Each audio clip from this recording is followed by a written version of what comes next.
It wasn't just another American fighter. It was the weapon that would destroy Japanese naval aviation forever.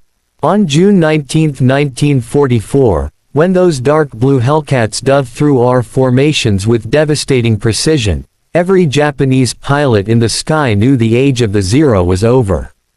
The F6F Hellcat didn't just outclass the legendary Mitsubishi A6M Zero. It hunted it with methodical efficiency, 650 caliber Browning machine guns that converged at the perfect killing range, armor plating that made it virtually indestructible, and that massive Pratt & Whitney R28000 double Wasp engine, 2,000 horsepower that could push the Hellcat to 380 miles per hour and climb at over 2,500 feet per minute. What happened that day over the Philippine Sea wasn't a battle. It was an execution. In what American pilots would call the Great Marianas Turkey Shoot, the Imperial Japanese Navy lost approximately 480 aircraft while the Americans lost just 33 planes. This is the true story of how the F-6F Hellcat became the most successful fighter aircraft in naval history, achieving an unprecedented kill ratio of 19-1, and how it crushed the once invincible Zero in the most decisive carrier battle ever fought. The path to this decisive day began on June 6, 1944 as Task Force 58 sorted from Majuro Harbor in the Marshall Islands. It took 5 full hours for the final ship to clear the harbor. The largest carrier force ever assembled was heading for the Marianas. Vice Admiral Mark A. Mitscher, the wizarded pioneer aviator who had been flying since 1915, commanded this massive armada from his flagship USS Lexington. 15 fast carriers, 7 battleships, 21 cruisers, and 69 destroyers spread across miles of ocean. The carriers alone carried 956 aircraft, with 475 of them being F6F Hellcats. The force was organized into 4 task groups, each capable of independent operation. Task Group 58.1 under Rear Admiral J. Jew Clark aboard USS Hornet included Yorktown, Bellewood, and Bataan. Task Group 58.2 commanded by Rear Admiral A.E. Montgomery from USS Bunker Hill included Wasp, Emterry, and Cat. Task Group 58.3 under Rear Admiral J.W. Reeves aboard USS Enterprise included Lexington, Princeton and San Jacinto. Task Group 58.4 commanded by Rear Admiral Weak Harold from USS Essex included Langley and Copens. Against this force, Admiral Jizaburo Ozawa could muster 9 carriers with approximately 430 aircraft. The first mobile fleet included the newest carrier Taiho as Ozawa's flagship, the Pearl Harbor veterans Shokaku and Zuikaku, plus Juno, Hyo, Ruo, Cheetos, Chiyoda, and Zuho. But the numbers told only part of the story. Most of Ozawa's pilots were inexperienced replacements with less than 100 hours of training. Some had as little as 50 hours total flight time. Many had never fired their guns in training due to ammunition shortages. They were flying into combat against American pilots who averaged 300 to 400 hours of training, including extensive gunnery practice and carrier qualification. On June 11, 1944, Task Force 58 began its assault on the Marianas. Fighter sweeps and bombing raids hit Saipan, Tinian, and Guam. The Japanese were caught by surprise. They had expected the next American target to be the Carolina. Only 50 land-based aircraft defended the Marianas. In the first sweep alone, 208 Hellcats claimed 86 Japanese aircraft destroyed. The systematic destruction of Japanese air power in the Marianas had begun. Commander David McCampbell, commanding Air Group 15 from USS Essex, led his squadrons in these preliminary strikes. McCampbell, a 34-year-old Alabama native, had joined VF-15 as a squadron commander who initially couldn't even qualify in gunnery. His pilots had secretly helped him pass his qualification, painting their bullets the same color as his. Now he was about to become the Navy's all-time leading ace. On June 15, American forces landed on Saipan. Admiral Su Toyota, Commander-in-Chief of the Combined Fleet, immediately activated Operation Ago. This was Japan's last chance for the decisive battle they had sought since Midway. Every available ship and aircraft was committed. The plan relied on Ozawa's carrier aircraft working in conjunction with land-based planes from Guam and Tinian, plus the advantage of the Japanese planes' longer range. They could strike from beyond American range, land on Guam to refuel and rearm, then strike again. But the Americans had advantages Ozawa didn't fully appreciate. Task Force 58's radar could detect incoming raids at 150 miles. Fighter directors in each carrier's Combat Information Center could vector Hellcats to perfect intercept positions. The proximity-fused anti-aircraft shells, still classified top secret, would devastate any aircraft that got through the fighter screen. And most importantly, the F6F Hellcat was specifically designed to kill Zeros. The morning of June 19 began with pre-dawn preparations. In VF-16's ready room aboard Lexington, Lieutenant Junior Grade Alexander Vraciu checked his plotting board and equipment. Already an ace with 12 victories, Vraciu had spent months as wingman to Edward Butch O'Hare, learning from the Navy's first ace. Now flying with VF-16, he was about to have the most spectacular day of his career. At 0745 hours, the submarine USS Albor, commanded by Lieutenant Commander James Blanchard, fired 6 torpedoes at Ozawa's flagship Taiho. Warrant Officer Sakio Kumatsu flying overhead saw the torpedo wakes and deliberately crashed his aircraft into one torpedo to save the ship. His sacrifice destroyed one torpedo, but another struck Taiho's forward elevator pit. The damage seemed minor, but ruptured fuel lines were already releasing deadly vapors into the ship. An inexperienced damage control officer made a fatal error, opening the ventilation system to clear the fumes. Instead, it spread them throughout the ship. At 1532 hours, Taiho would explode and sink, taking 1,650 men with her. At 8:30, radar operators across Task Force 58 detected the first Japanese strike wave. 69 aircraft launched from Ozawa's carriers at maximum range. The fighter directors went to work immediately. Vector 250 Angels 25 bogies approaching crackled over the radio waves. Hellcats already airborne climbed for altitude advantage. Those on deck scrambled to launch. Commander Charles Brewer, leading VF-15 from Essex, was among the first to spot the incoming raid. Tallahassee, bandits bearing 265, distance 40 miles, Angels 18. The professional killer machine of American naval aviation swung into action.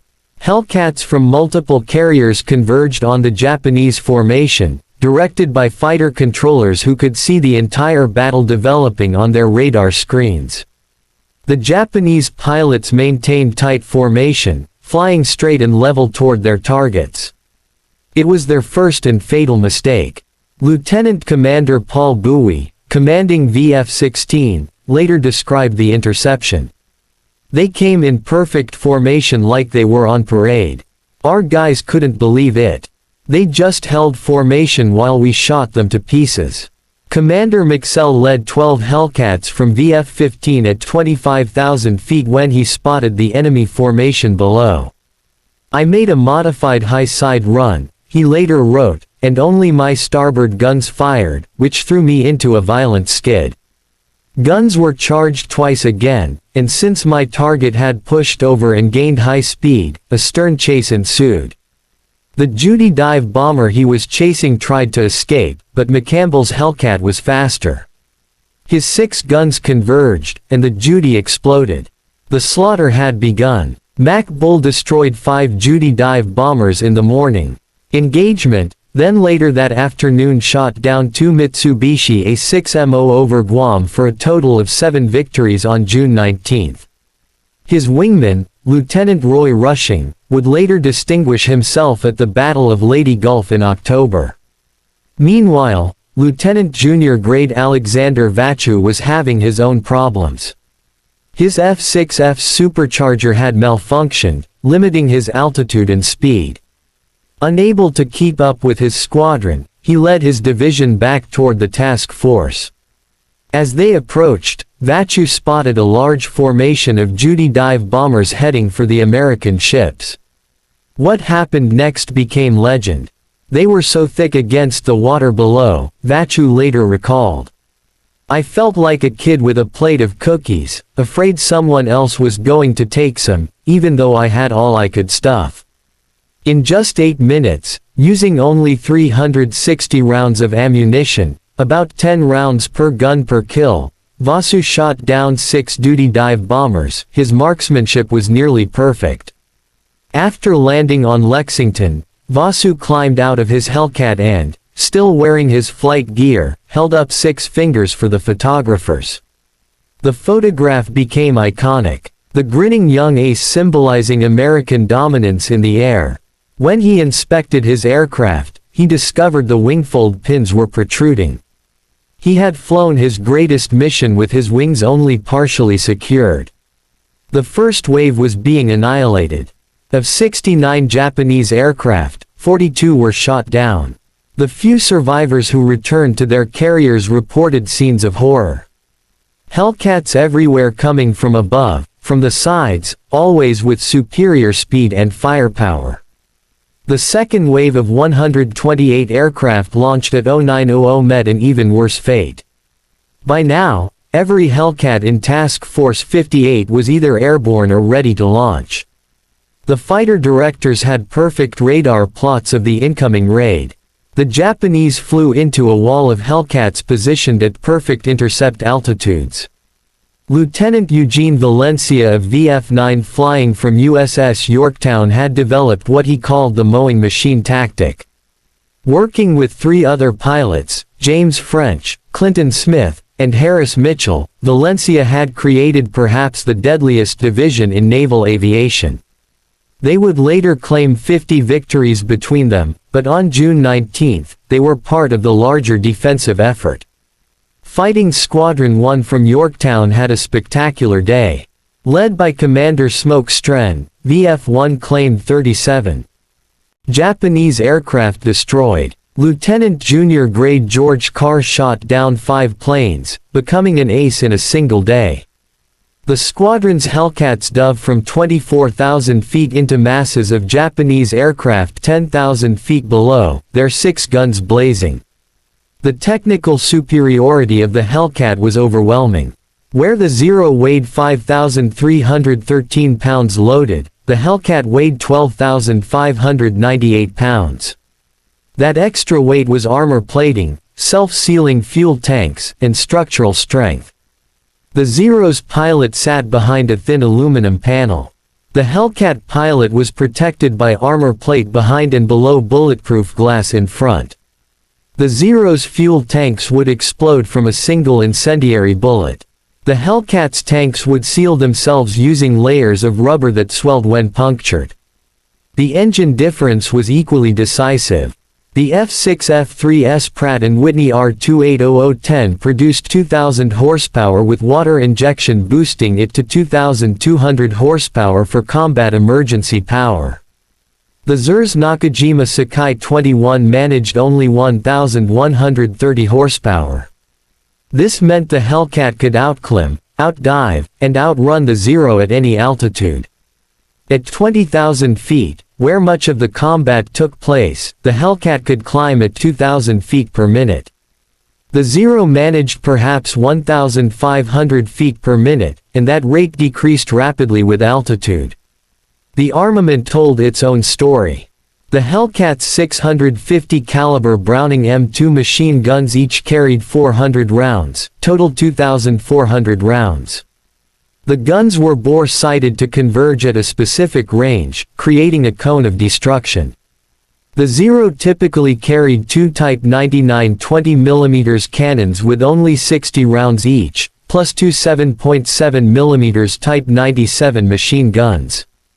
While the 20mm was more powerful per round, the limited ammunition meant Zero pilots had to be extremely careful with their shooting.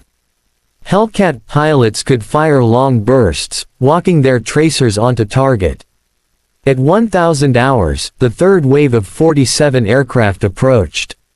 These were from Ozawa's carrier division, 2 Juno, Taiho, and Ruo. They immediately got lost, failing to track the American movements. Only 7 would return to their carriers. Lieutenant Zenji Arb, a Pearl Harbor veteran flying from Juno, was one of the few experienced pilots in this wave. After being forced to crash land on Rotor Island when his fuel ran out, he examined his damaged aircraft and exclaimed, "I never saw so many Grummons." His plane was riddled with bullet holes. Commander James Jig Dog Ramage, leading Bombing Squadron 10 from Enterprise, watched the fighter pilots at work. "Our fighters really had a field day. The Japanese came in perfect formations and our boys just cut them to pieces. It was like watching a training exercise except the targets were real." The fourth wave of 82 aircraft launched at 1100 hours met the same fate. By now, American pilots were almost feeling sorry for their opponents. Ensign William Spider Webb of VF2 later recalled, "They were so green. They held formation while being shot at. They didn't even try evasive maneuvers. It was both impressive and heartbreaking to watch such brave men fly to certain death." But not all American pilots survived unscathed. Commander Charles Brewer of VF-15 after shooting down 3 enemy aircraft was himself shot down and killed over Guam. His loss reminded everyone that even in a turkey shoot, war extracted its price. Lieutenant Commander James Flatley took over VF-15, continuing the squadron's devastating effectiveness. At 11:18 hours, USS Kavala, commanded by Lieutenant Commander Herman Klur, fired 6 torpedoes at the carrier Shokaku. The submarine had maneuvered into perfect position, and 3 torpedoes struck home. The Pearl Harbor veteran, displacing 32,100 tons fully loaded, went down with heavy loss of life. 2 of Japan's newest and largest carriers were now gone. The radar advantage cannot be overstated. The SK and SK-2 radar systems could detect aircraft at 150 miles, giving the Americans 30 to 40 minutes warning of incoming raids. The Japanese had only visual detection, usually spotting American fighters when they were already in firing position. Lieutenant Joseph Edgar, fighter director aboard Lexington, was credited with vectoring fighters to intercept 35 enemy aircraft. He could see the entire battle on his radar scope, like a chess master seeing the whole board while his opponent could only see individual pieces. The fighter direction system was revolutionary. Each carrier's combat information center was a darkened room filled with radar scopes, plotting boards, and radio equipment. Trained fighter directors could track multiple raids, vector fighters to intercept, warn of approaching threats, and coordinate the entire defense. They spoke in calm, measured tones, even as dozens of enemy aircraft approached. Vector 270, Angels 20, bogies approaching. Investigate and report. Lieutenant Commander William R. Killer Kane, commanding Air Group 10 from Enterprise, flew on both June 19 and 20. In his diary, he wrote, "The greatest air defeat suffered by any nation ever." Kane had started the war flying obsolete aircraft against superior Japanese pilots. Now he commanded squadrons equipped with the best fighter in the world. Flown by superbly trained pilots directed by radar controllers who could see everything. The American training system was perhaps the greatest advantage. By June 1944, new pilots arrived with 300 to 400 hours of flight time. They had practiced carrier landings dozens of times on converted Great Lakes paddle wheelers. They had fired thousands of rounds in gunnery practice. They knew their aircraft intimately. In contrast, Japanese pilot training had collapsed. Where once they produced highly skilled pilots with 500+ hours of training, by 1944, they were sending boys into combat with 50 to 100 hours total time. The rotation system multiplied American advantages. Experienced pilots like Lieutenant Commander John S. Jimmy Thatch, inventor of the Thatch defensive tactic, were rotated home to train new pilots. Their combat experience was institutionalized, taught to every new pilot. The Japanese kept their experienced pilots in combat until they died. By June 1944, almost all the Pearl Harbor and Midway veterans were dead. The few survivors like Zenji Abe were overwhelmed trying to lead inexperienced pilots against superior American forces. The communications advantage was crucial. American pilots had reliable VHF radios using standardized terminology. They could coordinate attacks, warn of threats, and maintain situational awareness. Brake right, Bluetooth 0 on your 6. Roger. Braking right. Thanks, lead. Japanese radios were notoriously unreliable. Many pilots flew without them to save weight, relying on hand signals impossible to see in combat. By noon on June 19, the first phase of the battle was over. The Japanese had launched 373 carrier aircraft in 4 waves. Approximately 346 carrier aircraft had been shot down on June 19 alone. American losses were 33 aircraft and 26 flight personnel, most operational accidents rather than combat losses. The ocean around Task Force 58 was littered with burning wreckage, oil slicks, and Japanese pilots in life rafts. Admiral Mitscher, watching from Lexington's Flag Bridge, turned to his staff and said, "The Japanese carrier air force has been destroyed. They'll never recover from this." He was right. Japan had lost not just aircraft but irreplaceable pilots. The carriers might be repaired or replaced, but the trained air crew could not be regenerated in the time Japan had left. The afternoon saw continued action over Guam and Rotor as American fighters caught Japanese aircraft trying to land and refuel. The F-16's pilots, including Vraciu, flew multiple sorties, adding to their victory tallies. The total Japanese losses for the day would reach approximately 480 aircraft when including land-based planes destroyed. The maintenance crews worked miracles. Damaged Hellcats were repaired overnight, ready to fly again the next day. The American logistics system delivered fuel, ammunition, and spare parts in enormous quantities. Each carrier had machine shops capable of manufacturing parts. Damaged engines were swapped out in hours. The Japanese, meanwhile, struggled to keep their remaining aircraft operational, cannibalizing damaged planes for parts. As the sun set on June 19, Admiral Ozawa still believed he might salvage something from the disaster. He had no idea of the scale of his losses. Returning pilots reported shooting down hundreds of American aircraft. In reality, they had shot down almost none. The few Japanese pilots who survived were exhausted, demoralized, and traumatized by the day's events. June 20 brought the second phase of the battle, the American counterstrike. Search planes had been looking for the Japanese fleet all day. At 1540, Lieutenant Robert Nelson from Enterprise finally found them 275 miles west of Task Force 58. It was extreme range for the American aircraft and launching so late meant they would return after dark. But Mitscher didn't hesitate. Launch them. At 1624, Task Force 58 began launching 216 aircraft, 85 Hellcats, 77 dive bombers, and 54 torpedo bombers. Every pilot knew the risks. They would be flying to the absolute limit of their range. Many would not have enough fuel to return, but the chance to finish off the Japanese fleet was too good to miss.